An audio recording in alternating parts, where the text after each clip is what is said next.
and welcome back to another BobBlast. Hi, I'm Bob Burridge, and this one is about one of the best of BobBlast, and it's about gesso. Colored gesso. Did you know there's like 22 different kinds of gessos out there? Well, it's part of the tools of the trade. This is what we use, right? Tools of the trade. Enjoy this. I'll see you at the other side. And welcome back to another BobBlast. Hi, I'm Bob Burridge, and this one is all about a question I'm asked an awful lot of. Why do you do a colored background first, before I even start the painting? In other words, I tone the entire canvas or the paper. And the real answer, the short answer, is because that's the way I was trained in art school.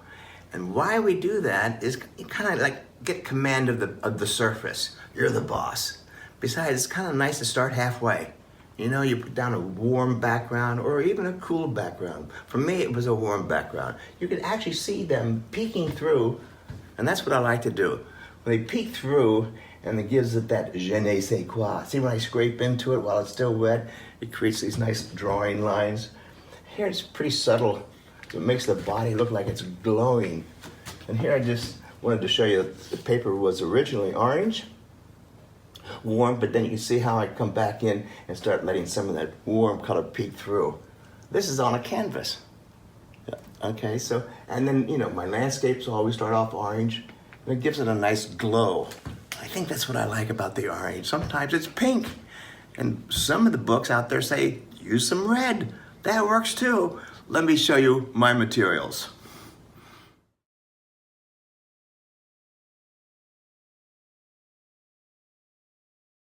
For me, I mostly use white gesso.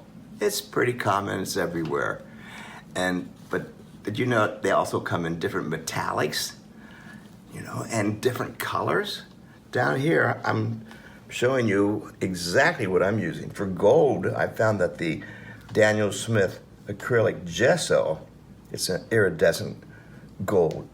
Boy, when it dries, it's really gold.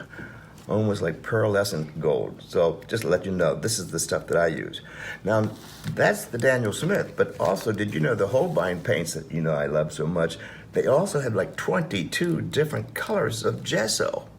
And so I like to get it done with just orange gesso, because now I've already gessoed the paper and I've got the color down. You know, do two in one steps. Again, they have the silver. I like to use their carmine red too as the beginning. Here's their gold. Here's some paper. So what I'm going after, just to let you know, what I'm going after is this. And it doesn't have to be really neat. You know, you get it all over the place.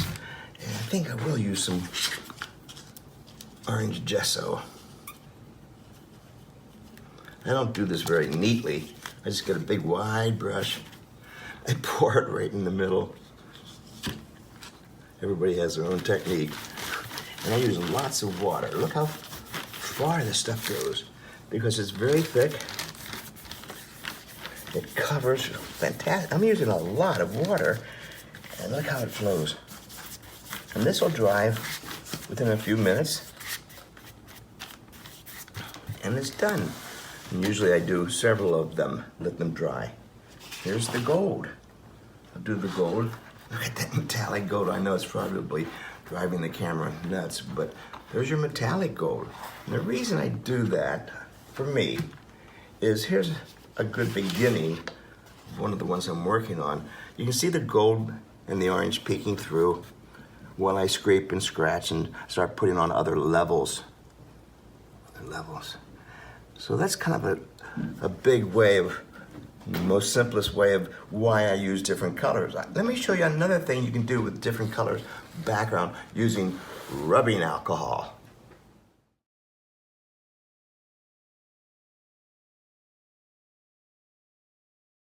So this is another reason I like to use a different colored background, especially the gesso.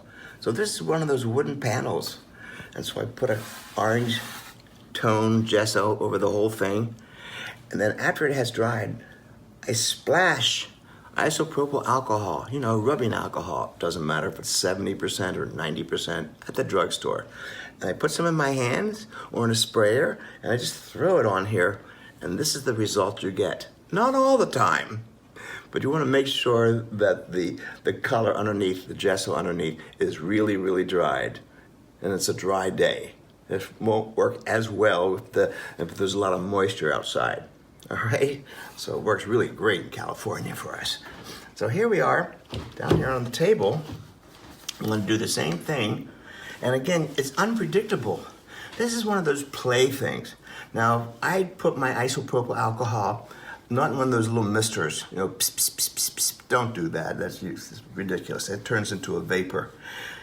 And so I put it in one of these industrial pump sprays where I can adjust the nozzle. I don't want it to come out as a fine spray. I want it to come out in droplets. Okay? There we go. So here, this is the gold gesso. I have my black. The white paint's really watered down. I'm gonna start off really watered down. We'll see what happens. And it may not work perfectly all over. If it's really thick, the paint won't move. But if it's gotta be just right, it's gotta be just right. But while it's still wet, here we go. Now, you don't wanna go up really close. I'm gonna stand back about 2 feet and have the spray literally drop right on top of it. There we go. Little drops. You see, it works better in some areas than a finer spray, or you can do little drops like this. As long. It's a great way to get some background texture also. And it's a good goofy way to get started if you just don't know what you want to do next. I like working this way personally, so I can come back in and get some patinas in here. And if I don't rub too hard, watch, if I don't rub too hard, I can continue on. Here we go. So it sits on top and creates this beautiful, almost reptile texture, and you never know how it's going to turn out. And so when people ask you, how did you do that? Just tell them with a really tiny brush and just smile. Well, I hope you enjoyed why I use different colored backgrounds on this one. And I can't wait to see you on the next BobBlast. Hey, keep your brushes wet, and I'll see you later. Well, I hope you enjoyed that. It was kind of informative, and everyone learned something from it. So I'll see you on the next BobBlast. Thanks for watching.